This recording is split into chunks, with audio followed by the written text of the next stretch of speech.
আসসালামু আলাইকুম ভিউয়ার্স, আশা করি সবাই ভালো আছেন। ওকে, তো আমি আজকে একটা নতুন ভিডিও নিয়ে হাজির হলাম। এই ভিডিওটি হচ্ছে সেলাই মেশিনের ফিতা কিভাবে আপনারা পরিবর্তন করবেন, অথবা কোনো নতুন মেশিন নিয়ে আসলে নতুন মেশিনটিতে কিভাবে ফিতা লাগাবেন। পদ্ধতি কিন্তু একই। তাহলে চলুন আমরা ভিডিওটি শুরু করি। তো ফিতাটি লাগানোর জন্য প্রথমে যে আগের ফিতাটি আছে এই ফিতাটি পরিবর্তন করতে হবে। তো পরিবর্তন করতে হলে এটা আমি কেটে এখান থেকে ফেলে দিব। এই ফিতাটি আমার আগে মেশিনের পুরোনো ফিতা। এই ফিতাটি আমি আগে যখন মেশিন চালাতাম বা কাজ করতাম, কাজ করতে গেলে অনেক সময় এটা লুজ হয়ে যাওয়ার কারণে ফিতাটি পুরোনো হওয়াতে এটা অনেক লুজ হয়ে গেছে। তো এটা লুজ হওয়ার কারণে মেশিন চলা অবস্থায় কিন্তু ফিতাটি পড়ে যেত। তো সেজন্য কাজ করার সময় অনেক ক্ষতি হতো, আমার অনেক সমস্যা ফেস করতাম। তো আমি চিন্তা করলাম এই ফিতাটি পরিবর্তন করবো। তাই আমি যারা আপনারা নতুনরা আছেন, যারা মেশিনের ফিতা পরিবর্তন করতে পারেন না বা কিভাবে লাগাবেন, বা লাগালেও ফিতা বারবার পড়ে যায়, অনেক সমস্যা সৃষ্টি করে। তো সেজন্য আমি আজকের এই ফিতাটি সুন্দরভাবে কিভাবে ফিটিং করবেন এই পদ্ধতিটি আপনাদেরকে সুন্দর মতো দেখাবো। আশা করি ভিডিওটি সম্পূর্ণ দেখবেন। তাহলে চলুন আমরা ভিডিওটি শুরু করি।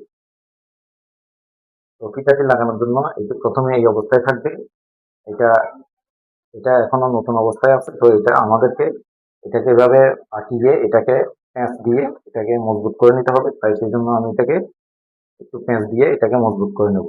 তো ভিউয়ার্স, দেখতে পাচ্ছেন আমি এই যে ফিতাটিকে প্যাঁচ দিয়ে সুন্দর মতো এটাকে একদম গোল করে নিলাম। এটা মনে রাখতে হবে এখানে যেন কোনো লুজ না থাকে। তো এটাকে আমি পেঁচিয়ে খুব মজবুত ভাবে এটাকে মজবুত করে ঘুরিয়ে ঘুরিয়ে এটাকে প্যাঁচ করে নিলাম। প্যাঁচ করে নেওয়ার পর এখন ফিতাটি লাগানোর জন্য, ফিটিং করার জন্য আমাদের প্রথমে কি করতে হবে, এখানে মেশিনের যে কাটা অংশটি আছে এটার মধ্যে এটাকে দিয়ে, এখানে দেখতে পাচ্ছেন দুটি ছিদ্র আছে কাটা, এই দুটা ছিদ্রের মধ্যে এক মাথা এই পাশ দিয়ে আমরা ঢুকিয়ে দেব। এখানে ঢুকানোর পর আমাদের প্রথম কাজ হচ্ছে এটাকে এই অংশে রাখা। তারপর এটাকে এই ছিদ্র দিয়ে দিয়ে দুটোকে সমানভাবে এভাবে নিতে হবে। এটা নেওয়ার জন্য আমরা এখানে দেখতে পাচ্ছেন মেশিনের একটি কাটা অংশ আছে চাকার মধ্যে। এই কাটা অংশের মধ্যে এই ফিতাটিকে বসাবে। এটাকে বসানোর পর আমরা এটাকে ফিতাটাকে এইভাবে ফিতাটাকে ঢুকিয়ে বসিয়ে নেব। বসিয়ে নেওয়ার পর আমাদের এখানে মাপ দিয়ে দেখতে হবে আমাদের ফিতা কতটুকু প্রয়োজন। এখানে খেয়াল রাখতে হবে ফিতাটা চাকার থেকে যতটুকু মাপে আসে তার থেকে একটু শর্ট করে রাখতে হবে। কারণ এটা যখন আমরা ফিটিং করব, ফিটিং করার পরে এটা কিছুক্ষণ চলার পরে কিন্তু ফিতাটা অলরেডি কিছুটা লুজ হবে। সেই জন্য আগে থেকে এটাকে ফিটিং করে ধরে তারপরে মাপ নিয়ে একটু শর্ট করে কাটতে হবে। তো আমি এটাকে একটু শর্ট থেকে কেটে দিচ্ছি, কাটার পরে এটাকে সেলাই করব।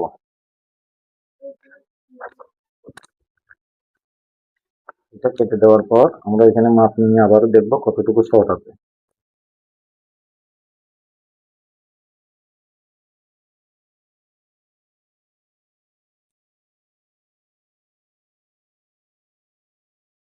দেখতে পাচ্ছেন আমি এটাকে মাপ দিয়ে এখানে যতটুকু রাখবে তার থেকে একটু শর্ট করে আমি কেটে নেব।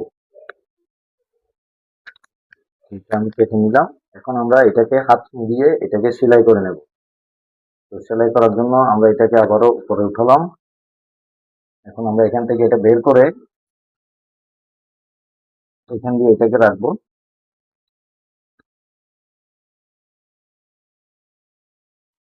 আবার মেপে দেখবো এটা আমাদের নেওয়া আসলে ঠিক হয়েছে কিনা। আমি দেখতে পাচ্ছি আমার কাটা কিন্তু ঠিক আছে। তো এখন আমরা এটাকে হাত দিয়ে সেলাই দিয়ে নেব।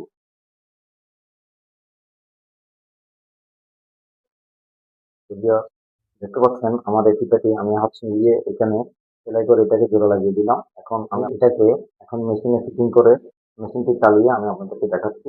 আপনারা এভাবে মাপ দিয়ে ফিতাটিকে কেটে তারপরে এভাবে জোড়া লাগিয়ে নেবেন। তো আমি এখন এটাকে মেশিনে লাগিয়ে মেশিনটা চালিয়ে আপনাদেরকে দেখাচ্ছি।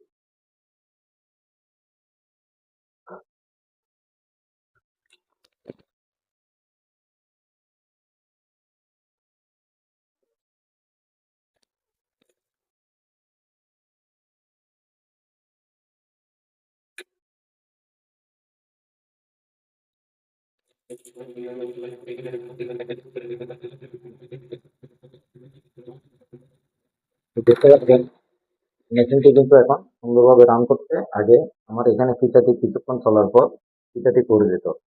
তো এখানে আরো একটি কারণ আছে ফিচারটি করার জন্য। এখানে যদি আপনার এই মেশিনের যে বড় হুইলটি আছে চাকাটি, এই চাকাটি যদি নড়ে চড়ে অথবা পায়ের যে প্যাডিং আছে এই পাদানিটা যদি নড়াচড়া করে তাহলে কিন্তু মেশিনের ফিতা পড়তে পারে। তো আপনারা আগে খেয়াল করবেন আসলে কোন জায়গায় সমস্যা। ফিতা যদি মেশিন চালানো অবস্থায় পড়ে যায় তাহলে অনেক বিরক্তির কারণ হয়ে দাঁড়ায়। তো ভিউয়ার্স, আমি আশা করছি যারা নতুনরা আছেন আমার এই ভিডিওটি দেখে আপনাদের কিছুটা হলেও উপকার আসবে। যদি ভিডিওটি ভালো লেগে থাকে তাহলে আমার এই ভিডিওটি একটি লাইক করে দেবেন এবং যদি আমার চ্যানেলে নতুন হয়ে থাকেন তাহলে চ্যানেলটিকে সাবস্ক্রাইব করে বেল আইকনটি অল করে দেবেন। তাহলে এই পর্যন্ত ভালো থাকবেন, দেখা হবে নতুন কোনো ভিডিওতে। খুদা হাফেজ।